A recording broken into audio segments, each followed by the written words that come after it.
Everyone knows Nintendo is that one company that sometimes makes, let's say, interesting decisions. One day they're saving the industry, the next they're waterboarding it with copyright strikes. But do you know what Nintendo never forgives? Mods. That's right, and obvious modders, those glorious unpaid heroes who rebuild entire games from scratch, fix what the devs couldn't be bothered to, and inject life into titles that were basically on life support. And what's their reward? A good old cease and desist letter, sent straight from the same companies that used to thrive off their passion. Like, thanks for the free labor, now lawyer up. Today, we're diving into the world of mods, what started as a basement hobby that grew up to become a corporate nightmare. Remember when mods were passion projects? Because now they're ticking time bomb for game publishers. So here's the question: why are companies like Valve and Activision, once the proud cheerleaders of the modding scene, now sending their legal teams faster than you can say fan-made expansion? What changed? What's so dangerous about a mod that brings a dead game back to life? And why do big corporations prefer to kill that spark rather than fuel it? Spoiler alert, not about protecting the players, it's about control. To understand all of this, we need to rewind. Year 1993. id Software drops Doom, a revolutionary FPS that didn't just change the whole industry, but the companies who make games. Because Doom didn't come locked down with DRM lawsuits. Nah, it came with documentation practically begging you to open up, Doom.what, dig through its guts, and make something new. Players, armed with nothing but free time, started editing levels, replacing enemies. They even made a mod called Super 3D Noah's Ark. Yes, biblical, yes, real, yes, absolutely cursed. And suddenly, a nameless swarm of fans was building things id Software never even dreamed of. And this wasn't a one-time thing. Fast forward a few years, Quake drops. Modders go wild, and out of the chaos come Team Fortress, a mod that basically reinvented shooters by adding playable classes. Valve took one look, went yoing, bought it, and turned it into a franchise with millions of fans. Granted, it's now on live support, and ironically, it's still the community keeping it alive. Then we go to 1998, enter Half-Life with id Counter-Strike, created by a group of students just casually rewriting FPS history from their dorms. What started as a humble mod turned into a backbone of an entire sports empire. Valve saw the hype, bought the idea, launched CS 1.6, CSGO, and the rest is sweet rage-filled history. Then in 2003, something special for Warcraft 3 arrived, custom map that flipped the entire gaming landscape. Dota was born, which a few years later gave us League of Legends. Now imagine if Blizzard hadn't included a level editor in the original game. We would have missed out the entire MOBA genre. And while all of this was happening, the community had one message: if the devs don't give us the tools, we'll build them ourselves. And just like that, modding scene exploded. Thousands of people collaborating, crafting new content, breathing life into their favorite games. Now that might sound like a blessing, but hold on to your source engine, because here comes the twist. In 2011, Valve launches the Steam Workshop, a magical place where any modder could upload their creation with one click. Promise: create, share, play. The result: thousands of mods, supposedly easy tools, and hundreds of hours of new content. Until the scales tipped. In 2025, Valve showed its true colors. After 8 years, yes, 8 whole years of development, Mod Classic Offensive, a faithful recreation of CX 1.6 inside Source 2, was nuked in one move. Modders posted on their blog: Valve has taken action to prevent us from releasing the project. Translation on that: the same company that once cheered you on for modding now stabs you in the back with the cease and desist. And Valve isn't alone in this circus. Let's talk about Activision. In August 2024, they pulled the plug on the H2M mod, a fan project meant to resurrect Modern Warfare 2 classic multiplayer. Imagine years of love, code, and nostalgia packed into a patch that brought dead servers back from the grave, obliterated by a cease and desist 24 hours before the launch. Call of Duty community exploded, and Activision, dead silent, just pulled the trigger and walked away.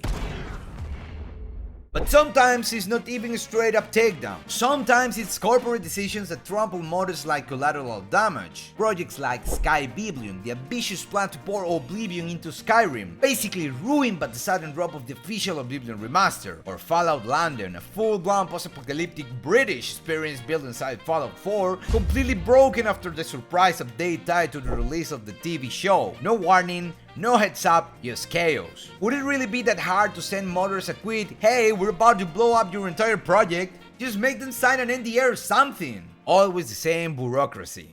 Nintendo one day woke up bored and decided to do something really evil. Operating from a parallel universe, they went after Garry's Mod, one of the most iconic sandbox games ever. In 2024, its developer had to purge 20 years of community content featuring Mario, Link, and other Nintendo icons after receiving a flood of copyright claims. Even worse, they pressured Valve to remove the Dolphin emulator from Steam. Yes, the one that lets people play GameCube and Wii games. Why? Because apparently letting fans enjoy all consoles without selling a kidney is too much fun. Nintendo said, "It's a cease and desist, shut it all down."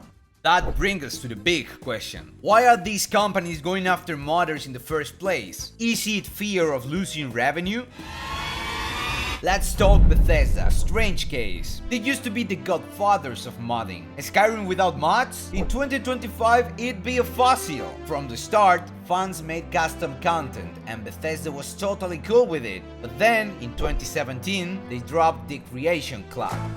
You can still make mods as long as you sell them through our system. Hypocritical, clever, or as some put it, capitalism in its purest form. Suddenly, modders who once improved the game for free had to go through an official filter, share revenue with Bethesda, and surprise, not everyone was into it. Creating a mod stopped being an act of love and became a negotiation with a giant that takes a cut from everything. Still, on the flip side, some modders found their golden ticket to the dream job. Emmy Eleonora Junkari, famous on Nexus mod for her Skyrim and Fallout creations, ended up working as lighting artist on Starfield. On Twitter, she shared how she placed many of the objects in the game herself. Ryan Johnson, one of the designers of Fallout London, was hired to work on level design for Fallout 76, from free talent to paid pro. But let's come back to the present. In 2025, a British modder went viral for trying to resurrect a dead Chinese game, Borderlands Online, an MMO that had been dead since 2015. It posted videos showing the game fully functional, and the community went wild. 2K Games response? So far, absolute silence. Do they know a fan brought back a server from China after a decade? Yep, and they haven't said a word. Because sometimes a mod doesn't compete with your game, it elevates it.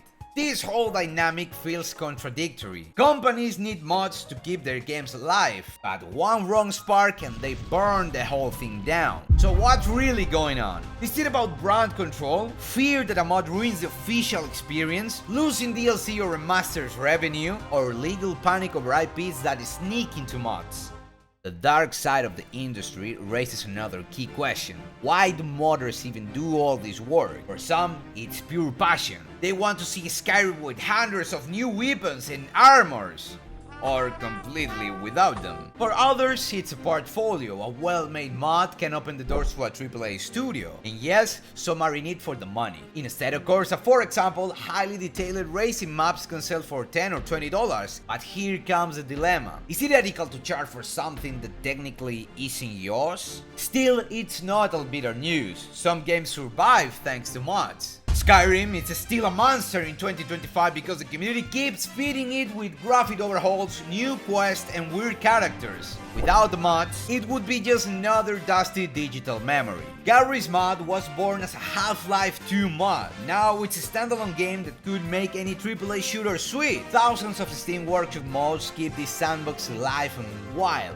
Cyberpunk 2077 official patches took months or years. Modders drop unofficial fixes in weeks. To this day, many players rely on mods to patch bugs CD Projekt never even noticed. And while all of this happens, we fool ourselves thinking big studios listen to their communities. But the truth, paradox does Interactive give you tools, but don't stay offline? If you mod messes with your IRP, it will vanish. CD Projekt Red blocked in 2024 all mods that touched adult dialogue in Cyberpunk for brand image and to avoid legal issues. And for every little wink they throw to the fans, there's a legal team waiting to pull the trigger the moment a familiar character shows up dancing in a mod.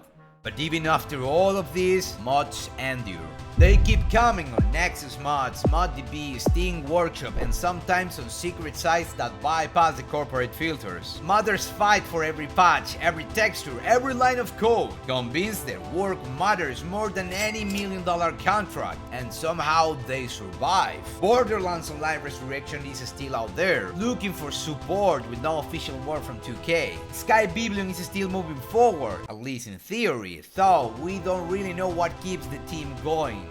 You know what's ironic? Sometimes companies need the community more than they realize. Without mods, most of their games wouldn't survive a year. Without mods, the RPG universe would be hollow. Without mods, some titles would just die of boredom. But here's the big question. Do mods even need saving? Maybe not. Maybe mods save themselves because they can do the impossible. Bring life, love, and creativity to something corporations left for dead. Now, what do you think? Does it hurt to see your favorite company shut down fan-made projects? Do you think mods should be paid or stay 100% free? If you're tired of watching big corporations destroy what we love, this channel is your home. Hit that subscribe button for more gamer conspiracies, and I'll see you on the next video. By the way, why the hell there is so much porn in Skyrim?